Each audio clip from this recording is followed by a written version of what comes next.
I'm Nathan Kelly, Chief Cultivation Officer at Sozo here in Warren, Michigan. We are a about 2-year-old vertically integrated cannabis company. So we do processing, dispensing or retail, and cultivation, which is my main responsibility. That involves everything from design all the way through staffing, dealing with plant health and people, managing the people at the facility and all of the different quirks that they bring to the table. I always tell people, you're dealing with two living things when you're dealing with cultivation. The plants are living and they have their own kind of unique needs which makes cannabis different than a lot of other industries because you're dealing with a living product, but it's always the people that are going to be the biggest challenge in finding the right people to execute the vision. And we want to really be kind of stand out in this industry in terms of providing cannabis industry employees with career opportunities and really get them invested in thinking that this isn't just a job to clock in at. This is something that they can really grow in and can advance. I started as a trimmer myself. So, for the first 6 months in the industry, all I did was trim for 10 hours a day. So I have a lot of experience doing every job in the kind of cannabis industry. I think that gives me a little bit of credibility, or I hope it does with the employees. But I definitely know where they're coming from and know kind of what it takes to perform each task at a high level. At the same time, there's new challenges that present themselves every day, and new technologies specifically that are advancing at a much more rapid rate now than they were when I first got involved, because as the industry gets more legitimate, more outside companies are investing. And so, lighting technology and racking technology like what Pipp provides are newer things, and they're happening so fast. So really staying on top of that and always trying to improve the facility for both our outputs, our yield outputs, our quality of our product, as well as, making it, a great place for people to work and advance and grow their careers. Well, I designed this facility as a single-tiered facility with all double-ended HPS bulbs in 2018.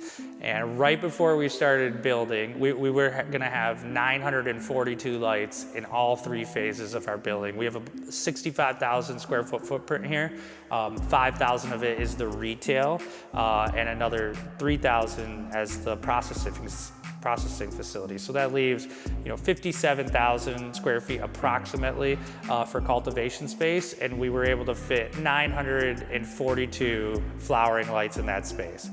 And I had previously been in operations in Colorado where, as an owner and a cultivator, people in the industry give you all sorts of products to try, and a lot of them were LED lights. So over the past 10 years, I had run multiple side-by-sides with different LED lighting companies, and they just didn't hold up to the double-ended HPS bulbs. And so I wasn't ready to really stake a new build on that LED lighting technology until, a couple really close friends of mine who are also in the industry said, there's a company called Fluence, they're making a light, you should check them out. I think it's what you want to see on a high production scale in terms of yield and total cannabinoid production. So we took a look at that. It's just so happened that the CEO, Aaron Rasty, is based in Austin, where Fluence is headquartered. So there was a connection there. I went and toured a couple facilities, and Fluence actually set me up to tour a couple. And and when I saw how productive those lights could be, I was intrigued. We could double our footprint. And Fluence was the company that directed me towards Pipp. They were like, if you're gonna go with us as a light, that's great. We think LED lighting technology should be used single tier, double tier, quadruple tier, whatever. But the real value is you can do this double tier. So, Pipp is the company that we trust the most as a racking solution. And I really like that they were also a Michigan company. I think that, being from here and growing up here my whole life, if we can do something with a local company, like we're gonna defer to that. We're gonna go towards that. So I think it was kind of a natural kind of selection process. And, it wasn't easy because the scope of the project just completely doubled, and I was prepared for one thing and it was a lot of challenges, and then of course the pandemic hit. But we've been able to kind of maintain, at least a decent pace in our expansion. We're operational in our first 2 phases right now, and we have 1 final phase to complete the whole campus. And at that point, you'll have, a retail operation, a processing facility, and about 2,300 flowering lights, and about 800 veg lights. We also have an R&D room where we'll be doing breeding, and we have a mother room and clone rooms where we have additional lights there. So it's quite a big operation. We built an 18,000 square foot mezzanine to increase the total square footage. So now we have, about 75,000 square feet of cultivation space total. Right now we are in the retail center. Provisioning center is actually the appropriate word to use. So we're in the provisioning center. It's a place where we kind of just show people, like, this is the aesthetic that we're about. We care about, kind of embracing the local culture, which is more of an industrial vibe here in Michigan, blue collar, but elevating that a little bit into more of a chic vibe. We hope people like it. We think we love big open spaces. We love, high quality wood. There's no wood in the cultivation facility, so we really wanted to lean into that here at the retail shop. And hopefully we'll be open soon here. But if not, we'll continue to cultivate and distribute to our other retail locations and on the wholesale market. With the Pipp racking, I think, it's a decision I would make 10 times out of 10 to go with that. The benefits, which are essentially more than doubling your canopy footprint, pretty much outweigh any potential challenges that you would have. So there are certainly challenges, but everyone understands that this is what is the most efficient way to do it here. We know that there's going to be some things that come up that we're going to have to work together to try to solve. So it's really a situation where we don't look back. We know we made the right decision. Now let's address any challenges that come up, in kind, and do it to the best of our ability. I would say there's probably 3 major challenges that we've encountered in our first 2 phases of build-outs where we're operational, and some of those have been addressed in the 3rd phase already. The first challenge is just an airflow in that second canopy. The second level has better airflow than the first level because it's open up top. So when the racks are pushed together, you just have to find ways to make sure airflow is moving in there to reduce your risks of pests and pathogens. Obviously, we have a IPM program to help with that, and people in hairnets and uniforms and scrubs and all that to kind of reduce human vector for spreading any pathogens. I think we're still trying to find the best airflow solution through above rack fans, rack mounted fans, I should say. We've found a new one that we've sourced that we're excited to try, that we're on order right now. And so I think we're getting close on kind of an airflow of getting to where we want to be. The second challenge has just been we have a little bit of a limited vertical canopy, so it really puts an emphasis on us to have very even training and trellising, making sure everything's even and that we're cultivating genetics that don't stretch beyond what the limits of our physical spaces, and we've found quite a few that we're very successful with. And then thirdly, it's just kind of about the mobile aisles, which isn't necessarily a vertical thing, but mobile aisles, we really wanted to take advantage and maximize our canopy space. So I may have gone maybe one step too far in the first one in kind of those aisles being pretty tight to work in, and we've addressed that in our new build out. So there's going to be more workspace for people to get in and out, and I think that will in turn allow them to be more productive, do things at a faster pace, get things done on time. Everything is cyclical, so if you miss your deadline,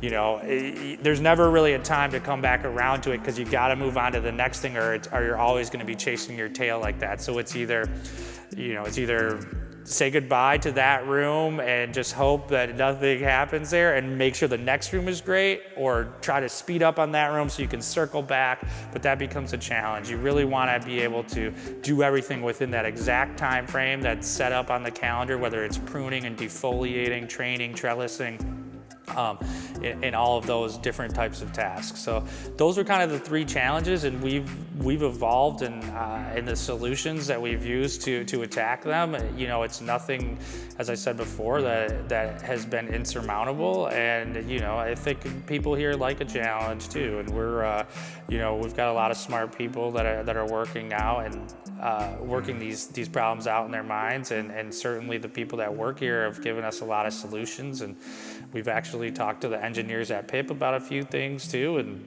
they take our feedback and have produced some adjustments to the product. So it's great for us to have a working relationship with a company that listens to us and considers our feedback. Our plans are to be a multi-state operator, to continue to grow, and I hope that I know that the next cultivation facility that I build is going to be superior to this one. But this one will always be the first. So special place in mind, I think, everyone's hearts. But we're always looking to improve. And that's what we'll be looking to do next. Again, the design part for my job is, really looking at workflow and how to set up the geography of the entire building to make sure things make sense, that people aren't walking out of their way too far to get from room to room, because the actual design of the rooms, our architects work closely with Pipp to lay out the entire racks, and Fluence gives an entire lighting design, and obviously I participate in all those conversations, but the professionals in those fields have done a really good job, supporting us, guiding on those things. So certainly I've learned a lot. I feel a lot more confident in that element in design now, but it's, again, nice to know that the companies that we've purchased from, I almost like to say partnered with, because of how close our working relationship is and how often I speak with their representatives, have been very supportive, and it makes that whole process easier. The biggest thing I love about the Pipp racks is that, as I said before, that they allow us to double our capacity. Doubling our capacity allows us to do things that I'm passionate about, which is things that are creating careers for our employees. I came from a workforce development background in Washington, D.C., and so that's something I'm passionate in. And it's we can afford to pay people more because we're producing more than double the product than we expected to, and we can offer benefits, which we do, and 401k and things like that for our employees, where they can start. I really want people to start looking at the cannabis industry. As consumers, I think the stigma has started to fade away, but I want potential employees to be like, I can work in cannabis. There's nothing wrong with that. This is a viable career opportunity. And there's things, we've got people that are purchasing their first homes that work here and stuff like that. That's the kind of stuff that really gets me excited and makes me happy. And really, not that it wouldn't be possible. We'd still be a profitable company if we were in a single tiered system. But I think that really allows us to speed that process up and offer those benefits from day one. And so that's what we continue to want to be from an employer standpoint, really give people those career opportunities and demonstrate to not just our employees, but the entire industry and the people outside of the industry that this is a legitimate place to work. And, you know, people that are in college even now that are studying horticulture, like, you know, come to the cannabis industry because we are paying well and we are offering some of the things that other industries, greenhouse and commercial farming, agriculture are offering. And then secondly, it allows us to be able to keep our prices for the consumer end, you know, not astronomical, you know, so we can offer really high quality product at affordable prices. So we want access to our products to be for everybody. And, you know, again, the more efficient we are in cultivating and growing it, the more affordable we can be with our pricing structure and still be profitable and keep the lights on and everything. So that's what Pipp has really done for me and Sozo and our company, has allowed us to really embrace those tenets of our company and what we're passionate about. I think that's awesome.